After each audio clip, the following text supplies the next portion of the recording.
Après les titres, place au développement. Bienvenue à tous. Séance de travail ce samedi entre le Premier ministre et le Vice-Premier ministre et ministre en charge des PT antiques. Au menu, le rapport hebdomadaire du secteur qui, au sein du gouvernement, est également président de la Commission économico-financière. Et juste après, le Premier ministre Matata Ponyo a accordé des audiences aux délégations de la SNEL et de Tenke Fongorombe Mining. Nathalie Bakangesha.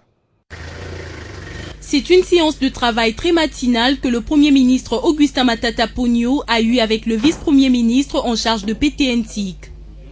Thomas Louaka est allé en sa qualité du président de la Commission économico-financière du gouvernement faire à Matata Ponyo le rapport hebdomadaire de son secteur. Chaque semaine, je le vois pour faire le point, le tour d'horizon des questions qui sont traitées au niveau de la Commission économie, finance et reconstruction, dont je suis le président. Donc, il a des instructions claires à me donner sur certains dossiers, donc je suis venu voir avec lui. Et puis, en ce qui concerne le ministère des PT antiques, il y avait aussi quelques dossiers sur lesquels je voulais avoir des orientations de la part du chef du gouvernement. Bonjour, madame. Bien avant, le chef du gouvernement a présidé une séance de travail avec 3 membres de son équipe, à savoir le ministre du portefeuille, de l'énergie et celui de mines. Au menu, les conflits entre la Société nationale d'électricité et Tenke Fongorombe Mining.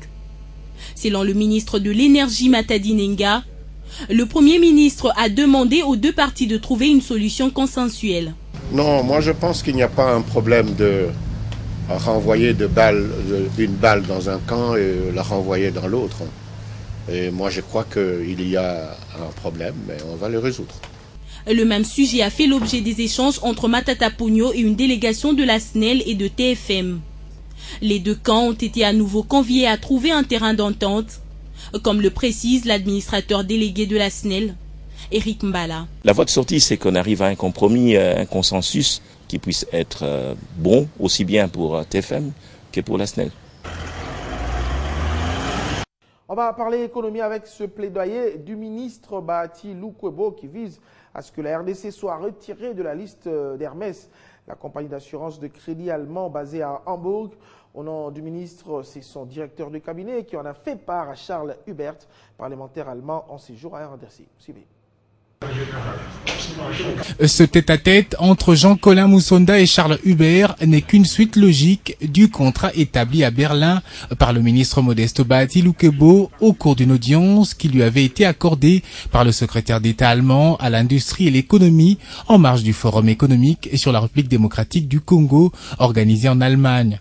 Et cet entretien a essentiellement porté sur le plaidoyer que le ministre a initié depuis quelque temps auprès de certaines personnalités politiques de la République fédérale d'Allemagne, et ce afin de permettre à la République démocratique du Congo d'être élaguée de la liste noire d'Hermès.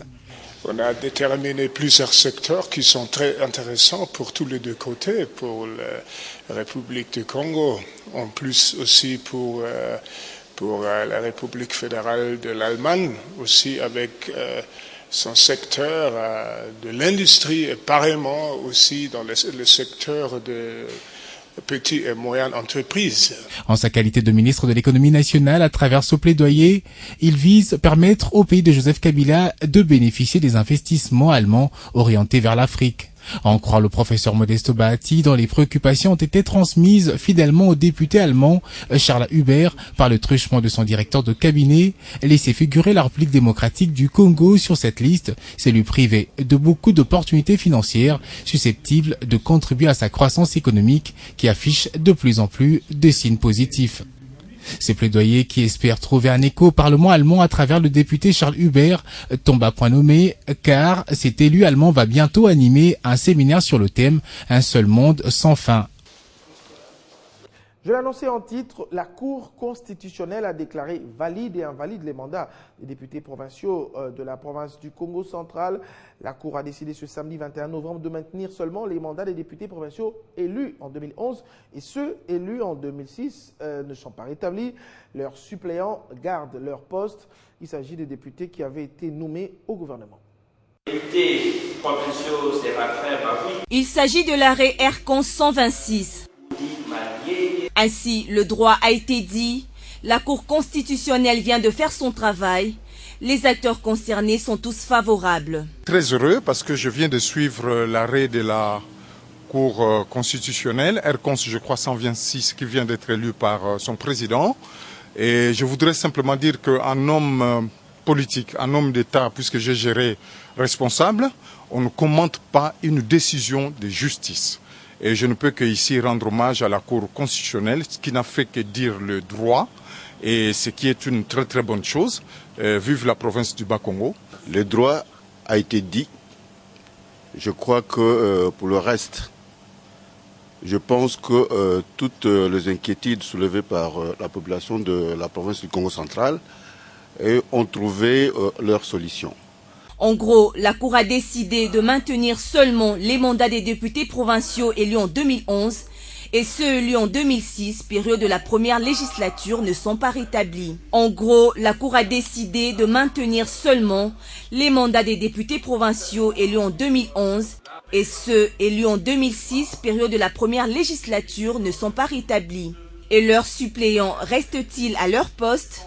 Ils n'ont pas droit de réintégrer l'Assemblée provinciale du Congo central et ils ont été invalidés en 2007 et ils resteront invalidés jusqu'à la fin de la législature. Voilà, en termes clairs, l'arrêt RCONS 126 rendu à ce jour par la Cour constitutionnelle du Congo central.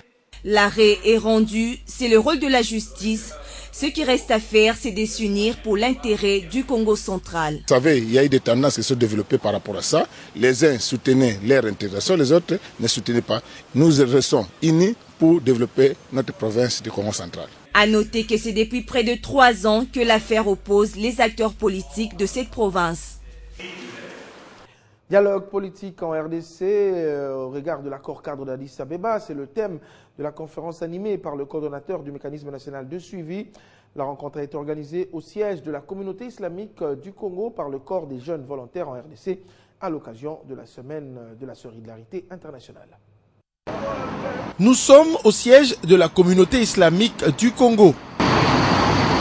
Invité pour la circonstance, le coordonnateur François Mwamba a présenté la situation du pays et les grandes lignes de l'accord cadre ainsi que les engagements au niveau national, régional et international. À titre indicatif, le coordonnateur du mécanisme national de suivi est revenu sur quelques réalisations engagées depuis 2 ans dans le cadre de la mise en œuvre de l'accord cadre. Cette rencontre a permis à ces jeunes d'avoir une bonne compréhension du dossier. J'ai eu affaire à une jeunesse alerte qui avait envie de savoir et qui, me semble-t-il, est une jeunesse qui est à la quête de son aptitude et sa capacité à s'assumer. Si j'ai pu y contribuer, c'est réellement avec bonheur. Donc j'ai non seulement accompli cette tâche, mais que je vais pouvoir maintenant rentrer à mon bureau. Satisfaction du côté de ces jeunes qui ont été édifiés quant à l'accord signé pour la paix par les pays de la sous-région. Nous avions compris que les élections de 2006, de 2011 et celle qui est en perspective, à moins que nous n'y prenions garde, verrons encore de jeunes être manipulés, instrumentalisés, mais écartés lors de rencontres décisionnelles et surtout lors de partage des responsabilités. Et les politiciens véreux sont toujours prêts à les utiliser, à nous utiliser pour contester les résultats des hommes par la violence. C'est la raison pour laquelle nous avons créé ces cadres de réflexion pour donner l'information aux jeunes par rapport aux perspectives du dialogue en République démocratique du Congo. Le dialogue, l'un des engagements de l'accord cadre d'Addis Abeba, est impérieux pour la réconciliation nationale et l'avancement de plusieurs processus en RDC.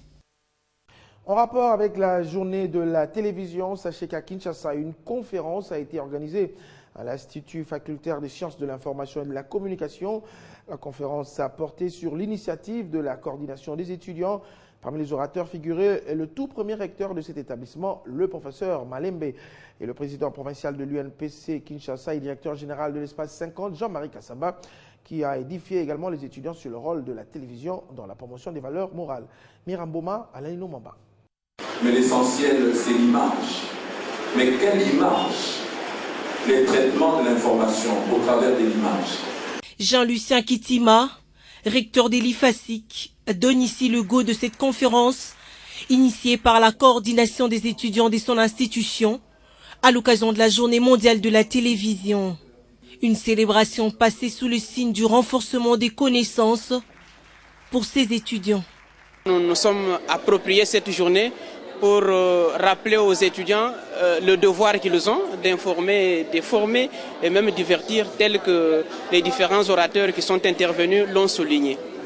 En face d'eux, deux orateurs, hautes personnalités du domaine, le professeur Malembe, premier recteur de l'IFASIC à l'époque de l'ISTI, appelé à étaler sur l'histoire de la télévision congolaise d'hier et d'aujourd'hui. Le rôle de la télévision dans la promotion des valeurs morales. Ce thème, c'est crucial, était à la charge de Jean-Marie Kassamba, président provincial de l'UNPC à Kinshasa. Une bonne matière pour ses étudiants, futurs journalistes. Nous sommes encore étudiants, mais il y a des choses qui nous ont échappé. Mais au travers du professeur, nous avons su saisir comment est-ce que ça a commencé avec la télé chez nous, comment est-ce que ça a évolué jusqu'au point où nous en sommes aujourd'hui. Et lorsque M. Jean-Marie a pris la parole pour nous parler des valeurs de la télévision comme étant vecteur de valeurs morales, je dois dire que cela nous a permis de pouvoir saisir notre apport dans la circulation de nos valeurs. Jean-Marie Kassamba qui a su rester disponible à toute invitation de la jeunesse pour un partage d'expérience. Ici, c'est le berceau de la formation des journalistes. C'est ici d'où proviennent les animateurs, les journalistes, les techniciens de ce que nous avons comme métier. Et lorsque la jeunesse fait appel à nous, nous sommes là pour répondre favorablement. Au terme de la conférence, il a été convié par le numéro 1 de l'établissement à visiter les studios écoles, geste qu'il va saluer. Je viens dans la mesure du possible. Écho des partis politiques clôture ce samedi à Kinshasa de la formation des jeunes du Parti du Peuple pour la Reconstruction et la Démocratie. Après 3 journées dites glorieuses et sur, différents sites de la ville de Kinshasa, la jeunesse et différents cadres du PPRD se sont retrouvés à la Foire internationale de Kinshasa pour fêter cet éveil de conscience de la jeunesse qui vient d'être formée sur le civisme et leur implication dans les enjeux vitaux. Le cadre n'a pas été choisi au hasard par les partis du peuple pour la reconstruction et la démocratie en vue de clôturer cette formation de 3 journées glorieuses de la jeunesse du parti. L'ambiance est électrique dans la salle, la jeunesse contente des vertus civiques acquises en vue de son autonomisation et de son auto-affirmation comme une génération consciente des enjeux du monde et de ses responsabilités historiques. Il était question de restaurer les valeurs traditionnelles, nos valeurs ancestrales dans notre démarche actuelle. La jeunesse va se prendre en charge.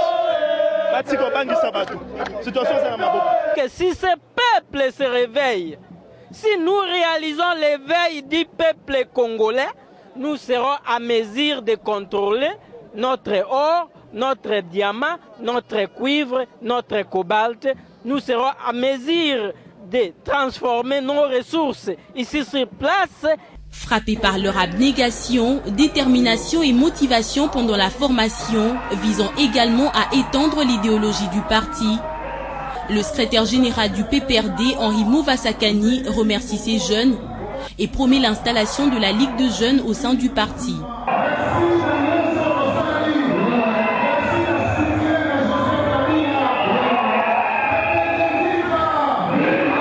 Reconnaissance oblige, les jeunes, eux, ont exprimé leur soutien inconditionnel au chef de l'État Joseph Kabila et promettent de faire de leur ligue une armée numérique forte pour défendre les acquis de la génération Kabila.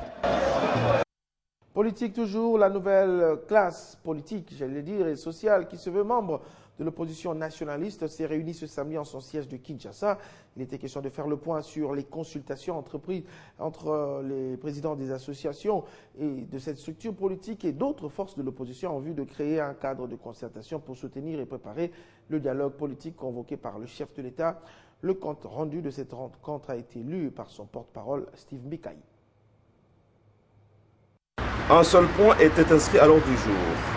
Il s'agit de la consultation des présidents des partis politiques et associations membres de l'opposition nationaliste au sujet des contacts pris par le porte-parole, le NCPS, avec d'autres forces de l'opposition en vue de créer un cadre de concertation pour soutenir et préparer le dialogue politique qui pointe à l'horizon. Prenant la parole, le porte-parole a donné des précisions sur les contacts qu'il a eus avec l'opposition citoyenne et d'autres acteurs